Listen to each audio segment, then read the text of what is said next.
નમસ્કાર, ગ્લોબલ એક્સપ્રેસમાં તમારું સ્વાગત છે. હું આપની સાથે ચેતન. આજના અમેરિકાના તારીખ 6 ફેબ્રુઆરી 2026ના મુખ્ય સમાચારોની આપણે વાત કરીશું. અમેરિકામાં રહો છો, અમેરિકાના રોજના ગુજરાતીમાં અપડેટ જાણવા માટે ગ્લોબલ એક્સપ્રેસને સબસ્ક્રાઇબ કરવાનું ભૂલતા નહીં. આજના અમેરિકાના મુખ્ય સમાચારોની આપણે વાત કરીએ તો અમેરિકામાં રહેતા ભારતીયો અને ગુજરાતીઓ થઈ જાય સાવધાન. હવે ઇમિગ્રેશન એજન્ટો તમારી મરજી વગર ધરપકડ કરી શકશે કે નહીં, આની ઉપર મોટો સવાલ ઊભો થશે. ફેડરલ કોર્ટના એક ઐતિહાસિક ચુકાદાએ સત્તાધારીઓના હાથ બાંધી દીધા છે. જાણો એ કયો વોરંટ છે જેના વગર એજન્ટો તમારા ઘરમાં પ્રવેશતા ફફડશે અને કઈ રીતે તમારા બંધારણીય હકો હવે રાતોરાત બદલાઈ ગયા છે. આ પછીના સમાચારોની આપણે વાત કરીએ તો શું અમેરિકામાં હવે ભારતીયોનું સ્વાગત નહીં થાય? સિલિકોન વેલીના દિગ્ગજ કમલસિંહ રેન્નીએ કેમ લાલ બત્તી ધરી? જે ટેલેન્ટના જોરે અમેરિકાએ દુનિયા પર રાજ કર્યું હતું, આજે એ જ ટેલેન્ટ સામે કેમ નવો પવન ફૂંકાઈ રહ્યો છે? અને જાણો H-1B વિઝાનું અસલી સત્ય અને શું ભારત વગર અમેરિકાનું ભવિષ્ય અંધકારમાં છે? આ પછીના સમાચારોની આપણે વાત કરીએ તો તમારા ભારતમાં રહેલા કરોડો રૂપિયા શું પાણીમાં બેસી રહ્યા છે? એનઆરઆઈ મિત્રો માટે ચોંકાવનારો ખુલાસો છે. જાણો ડોલર મિલ્કશેક થિયરી કઈ રીતે તમારી જે પરસેવાની કમાણીને ધીરે ધીરે ગળી રહી છે, એટલે કે ઓગાળી રહી છે. જો તમે પણ ભારતમાં રોકાણ કરો છો તો આર્થિક વેક્યુમ ક્લીનરથી બચવા માટે આ એક રિપોર્ટ જોવો તમારે જરૂર પડશે, નહીતર સંપત્તિ માત્ર કાગળ પર જ રહી જશે. આ બધા જ સમાચારોની આપણે વિગતે ચર્ચા કરીએ. આપ જોતા રહો ગ્લોબલ એક્સપ્રેસ.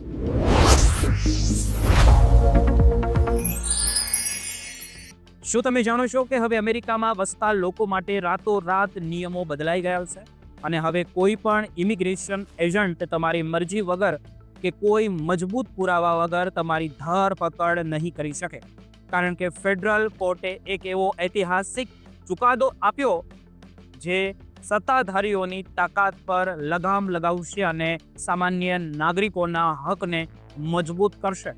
આ એક એવો વળાંક છે જે તમારી સુરક્ષા અને અધિકારીઓની વ્યાખ્યા એકદમ બદલી નાખશે.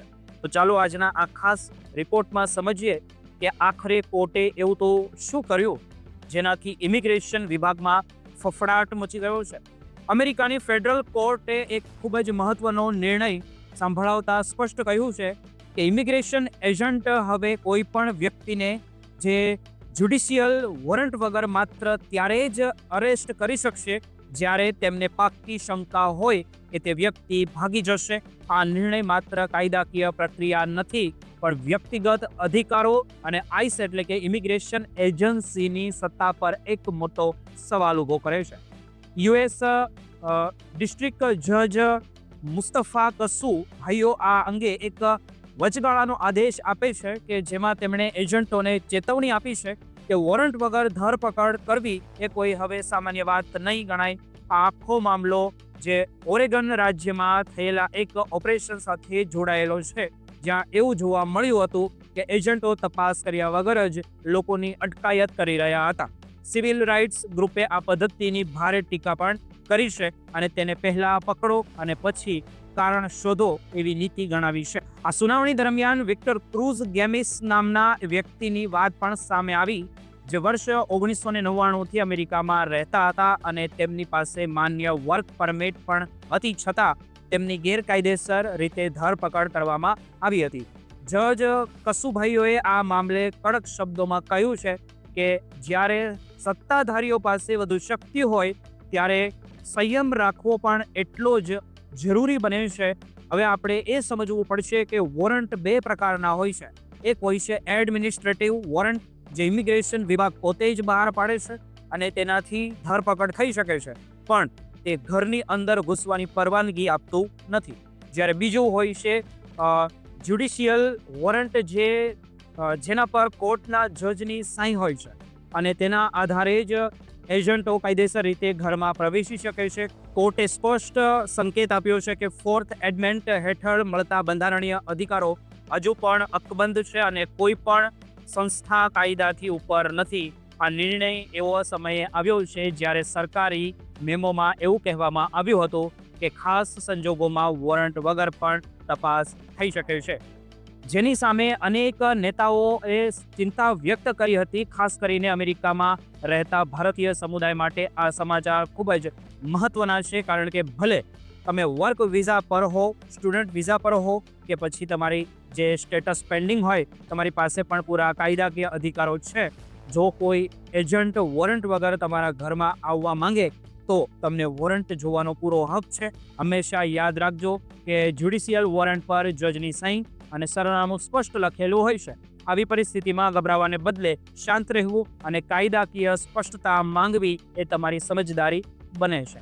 તમારા વિઝાના કાગળો અને જરૂરી ડોક્યુમેન્ટ્સ હંમેશા સાથે જ તમારે રાખવા જોઈએ, જેથી મુશ્કેલીના સમયમાં કામ આવે. આ ચુકાદો એક મોટો સંદેશ આપે છે કે કાયદો ગમે તેટલો કડક હોય, ભલે તે ગમે તેટલો કડક હોય, પણ તે બંધારણીયની મર્યાદાની બહાર કદાપી ન જઈ શકે. ઇમિગ્રેશન અને વ્યક્તિગત અધિકારો બંને સાથે ચાલે તો જ લોકશાહીના સાચી ઓળખ તમે કરી શકો છો. તો મિત્રો, આ કોર્ટના નિર્ણય વિશે તમારું શું માનવું છે તે અમને કોમેન્ટ બોક્સમાં જરૂર જણાવજો.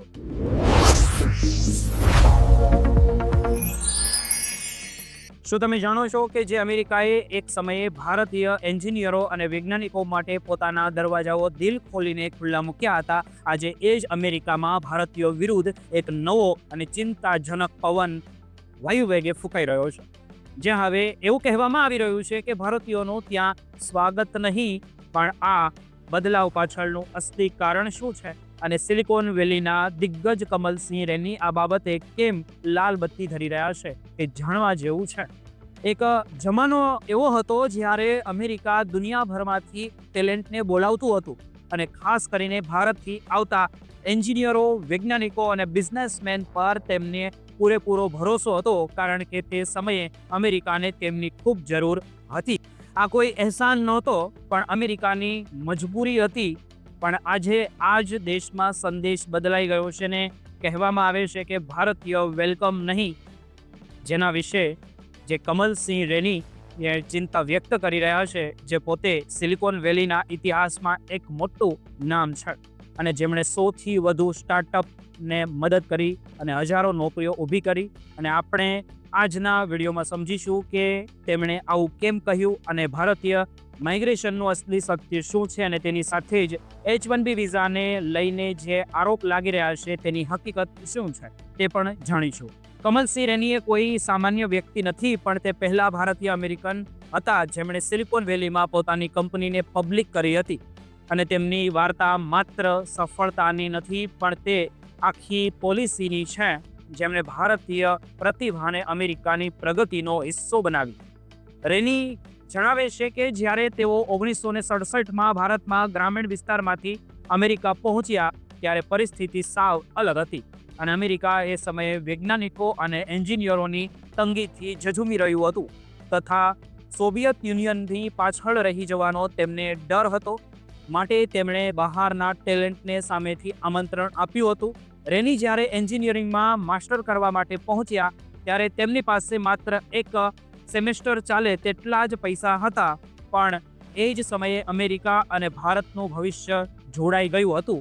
જ્યારે અમેરિકાએ ચંદ્ર મિશનમાં જે સોવિયત યુનિયનને હરાવ્યું ત્યારે તેમાં વિદેશી ટેલેન્ટનો મોટો ફાળો હતો, જે કોઈ ઉદારતા નથી પણ વ્યૂહાત્મક જરૂરિયાત હતી. એન્જિનિયરિંગ પછી રેનીએ જે ડિફેન્સમાં પણ કામ કર્યું અને 1980માં એક્લોન્સ નામની એક કંપની બનાવી, જેમણે ઇન્ટરનેટનો પાયો નાખ્યો અને હજારો પરિવારોના જીવન બદલ્યા. ઇમિગ્રેટ્સ વિશે તેઓ કહે છે કે તેમની પાસે કોઈ સુરક્ષા નથી હોતી, માટે તેઓ વધુ રિસ્ક લે છે અને ટકી રહેવા માટે મહેનત પણ કરે છે.